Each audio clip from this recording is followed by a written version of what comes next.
Welcome back to Success with Steven. My name is Steven Smith. On this channel, we discuss all things financial literacy. And today, I want to take you back to where this whole journey started for me. Now, before I understood business credit cards or had higher limits or 0% APR funding, reward points, banking relationships, or I built $1 million credit profile, it started with embarrassment. It started with being in a position where I wanted something very basic, something that a lot of people take for granted, and my credit profile told the bank that I was not ready. At one point, my credit score was at around I want to say like a 426 to a 480. And I want you to understand how low that credit score is. A 480 credit score doesn't just mean that you have bad credit. It means that most banks are not going to give you a debit card. It means that approvals become almost impossible. Interest rates become ridiculous. Deposits become a lot higher, and basic financial needs become harder than it actually needs to be. The wake-up call happened when I went into a Citibank here in Las Vegas. The goal was simple. I was going to get approved for a secured credit card and maybe open up a checking and savings account and start, rebuilding my credit. I had a few $1,000s and I was ready for the deposit. So I thought, this should be enough. I thought if I showed up with money in hand, there would be no problems whatsoever. But that's not how the financial system works. When your credit profile is damaged, cash alone does not always save you. The bank is looking at your history. They're looking at whether you pay people back before. And if you apply somewhere with a 426, 480, something like that credit score, you are considered a higher risk borrower. So in the end, I was basically laughed out of the building politely, and I wasn't even able to open a bank account. Now that moment was different because it wasn't just about, a credit card or a bank account. It was that I realized I did not understand the financial system. And I had grown up around people making jokes about bad credit like it was normal. Like people would say things like, "You're black, you're supposed to have bad credit," and it would sound like a joke. But deep down, a lot of people really just accepted that as their reality, and honestly, it's not funny. That is a very dangerous way of thinking, because once you accept bad credit as normal, you stop fighting to change it. You start thinking that buy here, pay here, car lots, they're normal. You start thinking high interest rate loans, that's normal. You start thinking paying for everything in cash because you have no bank account, that's normal. And it starts to become the norm that financial rejection is just a part of your life. But on that day, it made one thing clear to me: credit was no longer optional. Credit was something that I had to understand, because there was one thing that I did know: credit was not just something that rich people used or that business owners had. Credit was not just something that people talked about online. Credit was actually the difference between having options and being stuck at a certain point. So today, I want to talk about exactly how I went from that low 400 range credit score to now having over $1 million in credit to date. So without further ado, let's get right into the video. Before we go any further, I want to be clear about something. There is a real systematic issue when it comes to access to capital, especially when it comes to minorities and disenfranchised communities that have been locked out of the banking system, that have been redlined out of housing lending, that have wealth building opportunities taken away from them for a long time. That is a real thing. But at some point, I also had to ask myself a very hard question: what am I going to do with this information that I have right now? Because once you know better, you have a responsibility to do better, even when the odds are stacked against you. Personally, I couldn't keep using the excuse that nobody taught me about credit. I couldn't keep using the excuse that my household didn't talk about money or that I made mistakes when I was young, because all of that may be true, but it was not going to solve the issue at hand. So the first real step was education, which is why I'm sure you're watching this video today. Before I tried to access credit, I had to understand what credit actually was. Most people want funding first. They want high limit credit cards. They want $50,000 approvals. They want business lines of credit, but that is backwards. If I give somebody access to $50,000 before they understand how, money works, let alone credit or business period for that matter, you may not be helping them. You may actually be putting them in a worse situation. Before I tried to access credit, I had to understand what credit actually was. That's why the first step is not just getting getting approved, the first step is learning how this system will judge you. You need to understand what makes up your credit profile. You need to understand payment history. You need to understand utilization, age of accounts, account mix, inquiries, new accounts, and of course, negative items. Now, I have a video called How to Build a Funding Ready Credit Profile in 2026. I'm gonna link that video right here if you want more details about that. Now, I would suggest that you pause this video at the desired time and maybe note this timestamp, or if you don't mind the timestamp being public, you can leave a comment with the exact time code. You can also create a custom playlist and use the built-in start time feature.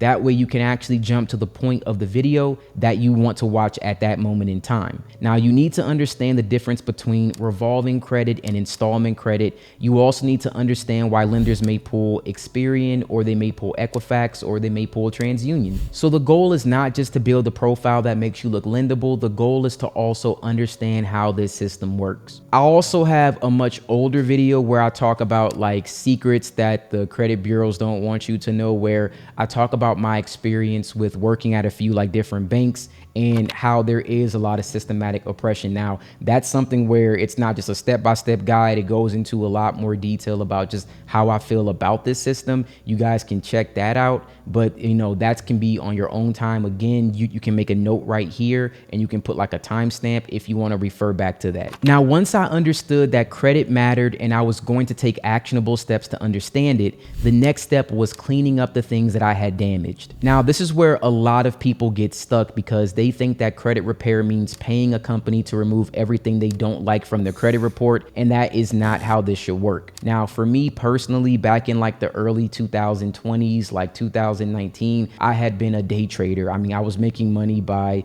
trading stocks. I was doing a little bit of options, things like that. I had got to a place where I over leveraged myself. I did something that everyone makes. It's a mistake that is, you know, it'll happen to everyone. We always do that. We over leverage. When I did that, it put me in a position where I had to borrow a lot of money just to stay afloat. And eventually I ended up having all of my accounts go negative and I completely ruined my credit. During that time of actually learning how to repair my credit, for me, it took like 2 years in total to actually learn everything and then to actually implement what I learned. I want to tell you that credit repair ultimately is making sure that your credit report is accurate and it's complete and it's verifiable. So if something is reporting incorrectly, you have the right to dispute that, but you have to approach it with a strategy. Now, again, I was able to repair my own credit and I documented like the very tail end of the process on this YouTube channel. And I've said this again, I've said it in several videos. It took me about 2 years to repair my credit, but during that time, I had to learn the correct way to do it. Now, for you guys, I've given you all the information for free. I've given you several tools, so hopefully it won't take you that long. But one of the overarching things that I have to say is that it takes persistence. It was a lot of times where I did the disputes the exact way that I've laid out in the videos, and they have gotten rejected. I just kept going. Credit repair is not some one size fits all, and it's not a guarantee, oh, you do X, the X result will happen. So if you submit 1 or 2 disputes and then you just give up because it seems too hard, then you're never gonna see any progress. So the first thing I would do is pull all 3 of your credit reports. My first recommendation is always annualcreditreport.com. Annualcreditreport.com is the only source authorized by federal law to receive all 3 of your credit reports completely for free. At the time of recording this video, you can pull your reports once per week. My other recommendation is rising.com. Now, Rising is an all-in-one DIY credit repair platform that not only gives you access to credit reports and scores, it also shows you what may be hurting your credit, and it helps you take action with tools like dispute templates, bureau response tracking, and the auto mail feature that allows you to send your disputes directly from the site or the mobile app. Now, if you do decide to use Rising, then I suggest that you use it as a 90-day credit improvement system. Like I said, this can take much longer than 90 days, but I would at least say if you're actively disputing for 3 months, you will see some good results. Rising also includes up to 24 months of rental and utility trade lines that can back report payment history, so that can help add positive on-time payments up to 2 years of account age to your credit profile. Right now, you can access your credit report through Rising's $1 7-day trial. There will be a link in the description. There will also be a clickable link here on screen. Now, what you want to look for is collections, charge-offs, late payments, old addresses, especially incorrect personal information, if you have duplicate accounts, balances that don't match, accounts you don't recognize, or anything that looks inaccurate. And I really want to emphasize this because a lot of people, and I'm sorry to tell you this, but I know you guys love instant gratification. Honestly, like in my real life, I don't do that. In my real life, everything is progressive. It takes time. No one can tell you how long credit repair will take. But what I can say is that there are a lot more resources and information than when I started. And I have several videos on this channel showing you step by step how I did it myself. Every single video does not mean you will get the exact same result. A lot of things that I did took me a long time to do. Like I said, it took 2 years. So if you have like a couple things on there and you don't see results after just a couple of weeks, all I can say is keep disputing, stay on top of it. Worst case scenario, all of this stuff has a 7-year statute of limitations to report all of this debt. 7 years. After that, it'll fall off. So if you just want to wait 7 years and do nothing, then that is an option for you too. If not, then I would keep disputing until you get the results that you want. That's exactly what I did. Now, if step 1 was to repair my credit, that was the first step of how I went from like having like no credit whatsoever after destroying it to having now millions of dollars in credit. I think I'm at like $1.5 million right now. The next step was during the process of cleaning up negative items, I had to start adding some positive payment history with some new accounts. Because the problem is a lot of people only focus on removing derogatory accounts, but they forget they also need to add some positive ones as well. If your credit report is empty after negative items are removed, that's not good because negative information puts you behind, but the absence of credit just puts you at the starting line. You need positive history. You need quality accounts. You need accounts that show banks that you can manage money responsibly. Because let's be honest, mismanaging money is the reason why you have bad credit. I mismanaged money and it put me in this financial situation where now no one would lend to me. But one of the best ways to start building credit is with a secure credit card from a reputable bank or a credit union. Now that's exactly what I did. I opened up an account with Navy Federal. I deposited $200 and I used that $200 to open a pledge loan. Then of course I paid 90% of that loan. Then I took that same money and then I used it to open a secure credit card with Navy Federal. A secure credit card is simple. You put down a deposit and that deposit becomes your credit limit. The goal is to build trust with the bank or that credit union while adding positive account history from a major institution. Now, I have a full video showing you how I graduated my Navy Federal secure card to an unsecured card. I'm going to link that video right here. I'll also have another video covering the best secured credit cards of 2026. So if you can't join Navy Federal, there are also plenty of other strong options available for you. Another powerful tool that you can use would be a secured loan, like when I mentioned the pledge loan. Now, with the pledge loan, you're borrowing against your own money. For example, you may deposit money into a savings account, then take out a loan secured by those funds. As you make payments, the loan can report to the credit bureaus and help you build positive installment history. Now, this matters because credit mix is a part of building a stronger credit profile. And again, if you want to learn more about that Navy Federal pledge loan strategy and how it can help improve your credit,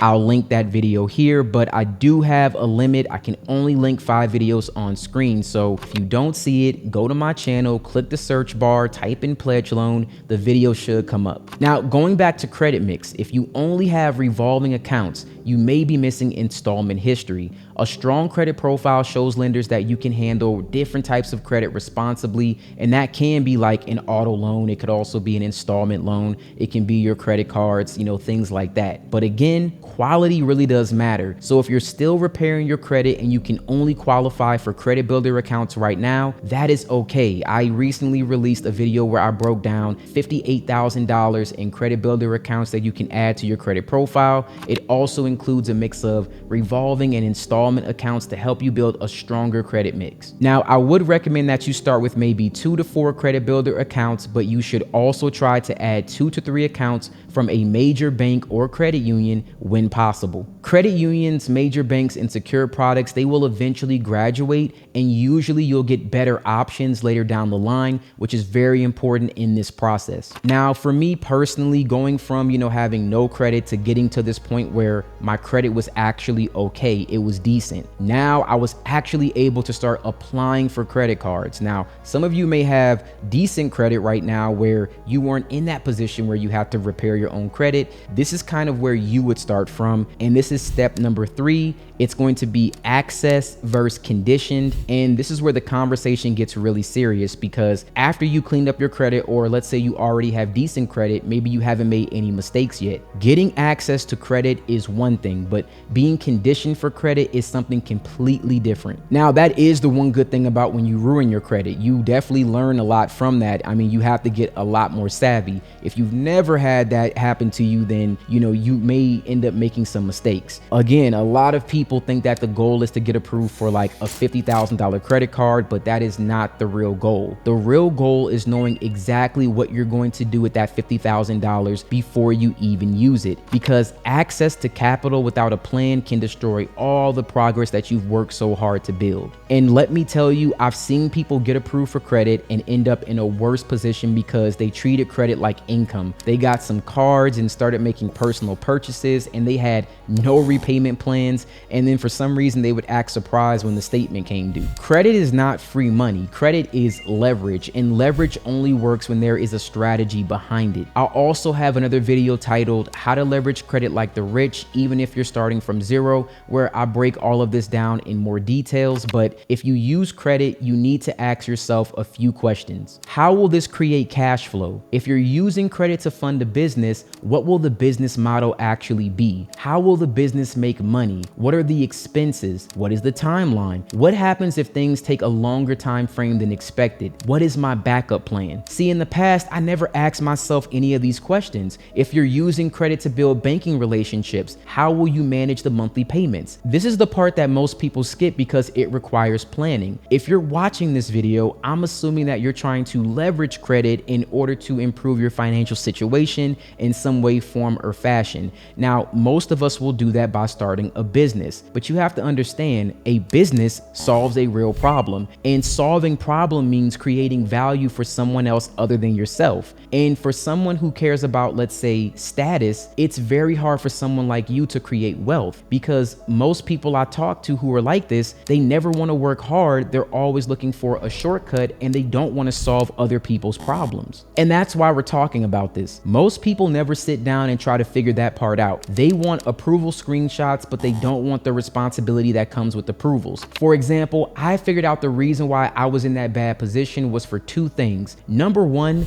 trading stock was an investment, and it was not actually a business. I wasn't helping people. All I was doing was trying to find little gaps here and there in order for me to actually make money, but it was doing nothing for anybody else. And that is the reason why when I was over leveraged or things happen in the market that are unpredictable, I had nowhere else to pull money from, because nothing I was doing actually had any intrinsic value. And a lot of people don't understand that. There is a difference between when you're making an investment and you're actually starting a business that does something for somebody else. A business can have cash flow. A business can produce money every 30 days. An investment, while it may be a good idea, you have no idea when that money's coming in. And that is the difference. I don't want you guys to make that same mistake. And that is why being conditioned for credit matters. And the truth is, most people who are conditioned, they've already failed at this point before. They have to learn the hard way, then they have to bounce back. And then because of that, they understand exactly how this is supposed to work. So just understand this. You don't need more credit if you haven't learned how to manage the credit you already have. But honestly, in my experience, if you complete step 1 and 2 the right way, especially if you've already been through this, you're probably going to be in a much better position to access credit and handle that responsibly.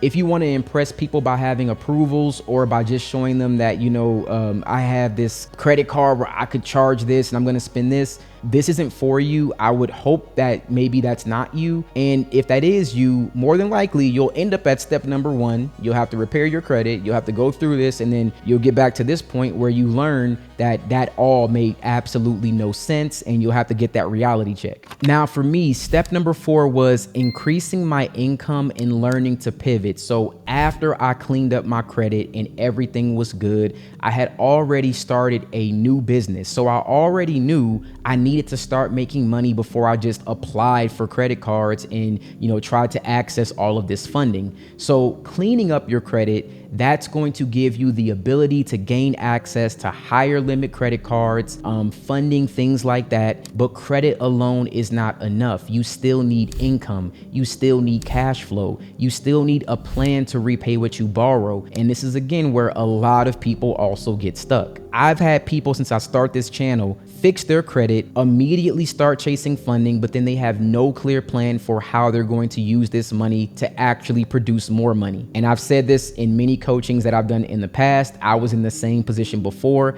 and the philosophy here has to be simple. Before you access capital, know exactly how the money will be used and know exactly how you will pay it back. It is that simple. Now, if you're building a business, understand the business model. If you're investing, understand the risk. If you're using funding for marketing, understand your customer acquisition cost. If you're buying inventory, understand the demand. And if something is not working, then be willing to pivot. Too many people fall in love with an idea that's not really going to make them money. And at some point, you have to learn a skill, you have to solve a problem, or you have to find a way to become valuable to other people. For me personally, the skill that allowed me to quit my job was e-commerce. I learned inventory management. I learned marketing. I learned how to build online stores and how to identify emotional connections that made customers want to buy. A lot of that came from my previous jobs. I worked in sales for 13 years and most of my positions were commission-based. I also understood content because I spent years trying to promote myself as a musician and later as a podcaster. All of those skills eventually came together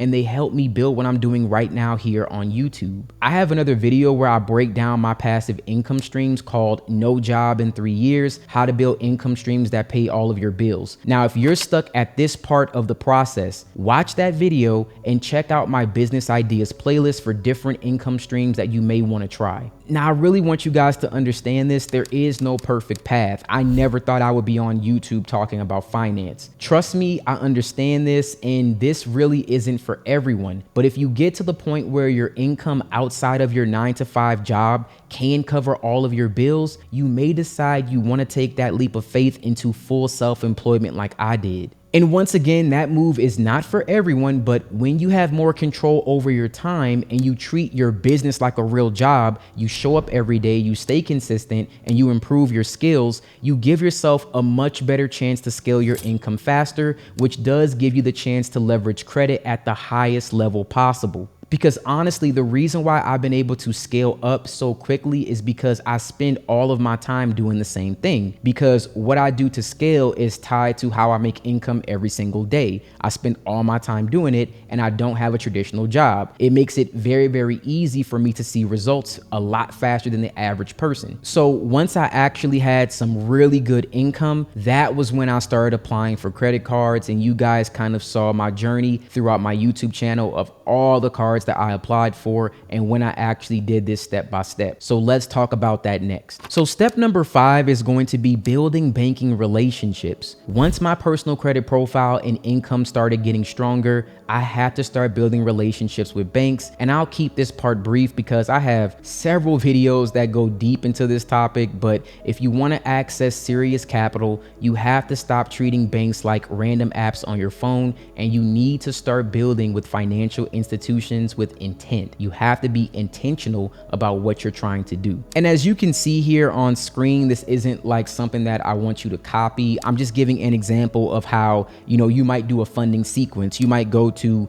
Chase and you might nurture Chase from January to March. Then maybe from July to September, you might go to US Bank, and then September to November, you might be at Bank of America. That's just an example of how I would look at nurturing different banks for a funding sequence. And you don't have to do each bank one at a time. You can actually do this simultaneously, just depending on how much money you actually have already. So what does building banking relationships actually mean? That means opening a checking and savings account, keeping money in those accounts, using them consistently, setting up direct deposit, maintaining balances, and giving the bank a reason to trust you. Or just to sum it up, you put money in the accounts, You leave it there and you have activity that looks responsible. That is really it. And this matters even more today because lending has changed. There was a time where a strong credit profile alone could get you approved for a lot of funding, but now many banks are looking beyond that, especially on the business side. They want to see cash flow, they want to see deposits, they want to see account activity,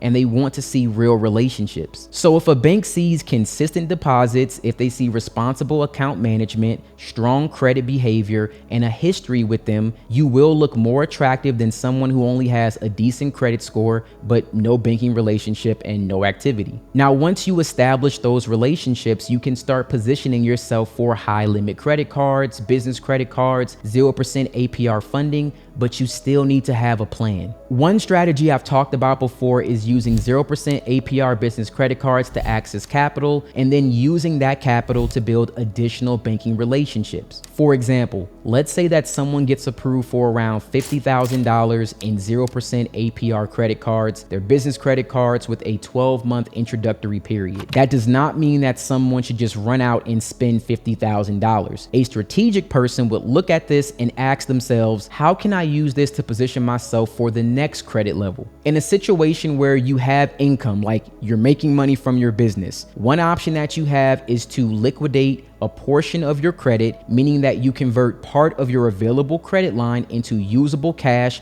and you can do this through a payroll service. I have an entire video where I actually show you how you can actually run payroll with your business credit cards to pay yourself, and that's also a way to liquidate those cards. Now, that usually comes with a processing fee. So for example, the fee is usually around 2.9% plus 30% per transaction. So liquidating $50,000 in 0% APR credit cards will cost you around $1,450 or slightly more than that. You also have to remember that even with using 0% APR, there is usually still a minimum monthly payment. Many banks require around 1% of the balance. So let's say like on $50,000, that could be about $500 per month that you're going to have to pay in minimum payments. And this is where a lot of people who are not conditioned for credit or business, they get in trouble. They see $50,000 and they think, okay, I have $50,000 that I can spend. A strategic person will see $50K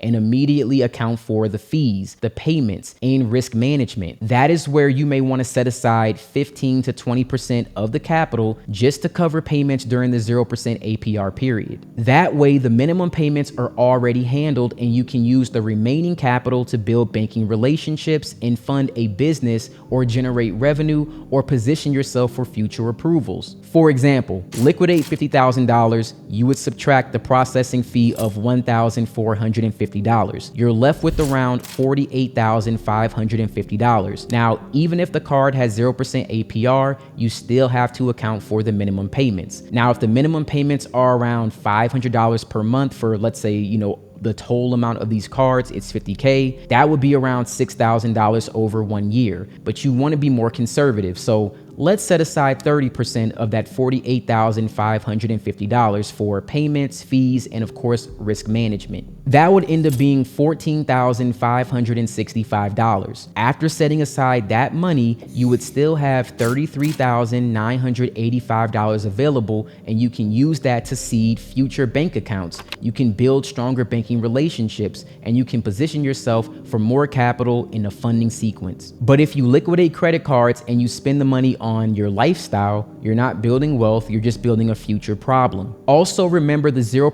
APR period usually starts when you're approved for the card. So if you wait, let's say 6 months into having that card, you only have 6 months left before interest kicks in. That's why you need to have a plan for funding before you actually get it. So in my case, I strategically went to banks, through various banks throughout the last 2 years, and I got exactly what I needed from each one, and I used them for different projects. And then I went ahead and seeded some future funding accounts. And then I borrowed more funding. And eventually, as I went through this process, I was getting, $100,000 in limit approvals for one funding sequence. Then I would get $250 for the next. Then I got into SBA loans, business loans, because I started having a lot more actual documentation. And eventually, that's what got me a little over $1.5 million available in credit. Now, let's bring this back to the real reason why all of this matters. This journey was never about credit. It was never about approvals or even money for that matter. For me personally, this was about freedom, or at least, like I like to say, the illusion of having freedom. There was a time in my life of working hourly, of hating my job, and realizing that there had to be more to life than just trading every hour for $1. When you're paid by the hour, there's a ceiling. There's only 24 hours in a day, and you can't work all 24. At some point, you have to start asking yourself deeper questions. How do I buy back my time? How do I become more present for my family? How do I stop missing important moments because I want to just survive financially? How do I stop being stuck in a cycle where every bill creates stress? When you ask yourself questions like this, all of your goals will change. I started caring more about doing whatever it took to get out of that situation than I cared about being tired. Like I really just was like, I don't care what I have to do. I just don't want to do this anymore. Credit is important, but honestly, credit is just an extension of money. Money is important, but money is not the final goal. The goal is to build a life where you're not financially trapped. The goal is to have enough knowledge. That way you can teach your children something different, because if nobody taught you credit, the cycle will never stop with you. If nobody taught you money, that cycle never stops. If nobody taught you to look internally to determine what matters, because material things don't matter, it's never going to actually change. So this was never about getting approved for credit cards. This was never about building a foundation for a great credit profile. This had to do with family, my community, and the people that are going to be coming up behind me. Credit and money are just tools. Used correctly, they can change your life. Used incorrectly, they can put you in a deeper hole. So I would suggest always moving with strategy. And once again, always keeping in mind that all of this entire system has to do with a give and take. The only reason why I could manage all of these credit cards, the reason why I could manage this credit so well, is because I was able to create income by serving others. That is how I was able to ultimately do this. So if you're trying to somehow leverage credit to do something for yourself, just understand that in the end, in order for this to make sense, you have to find some way to be valuable to other people in some way. I want to thank you guys so much for watching this video. Now, if you're watching this right now and your credit score is low, I want you to understand something. You are not stuck. A 400 credit score or 480 credit score, that doesn't have to be your final chapter. A 3-digit number doesn't define the rest of your life, and not understanding credit before does not mean that you can't start learning it right now, but you have to start. Start by pulling your reports. Start by learning what's on them. Start by cleaning up inaccurate information. Then once you have your foundation and it's strong, start thinking about high limit credit cards, start thinking about business credit, start thinking about 0% APR funding and building banking relationships. But in order for you to do that, you have to have a plan in place, and you have to understand that business is really about serving other people, and it's about being valuable to others. That's how you actually get paid for something. And if you can't do that, you'll never be able to leverage credit properly. And when you learn how this actually works, don't keep the information to yourself. Go back and teach somebody else. And if this video helped you, then do me a favor and hit the like button. Also, subscribe to the channel, because I'm going to keep breaking down credit, funding, banking relationships, financial strategies, and honestly, the psychology of credit and money and how these things work, especially in our communities. As always, thank you guys so much for watching this video. I truly appreciate it, and you guys have a wonderful day.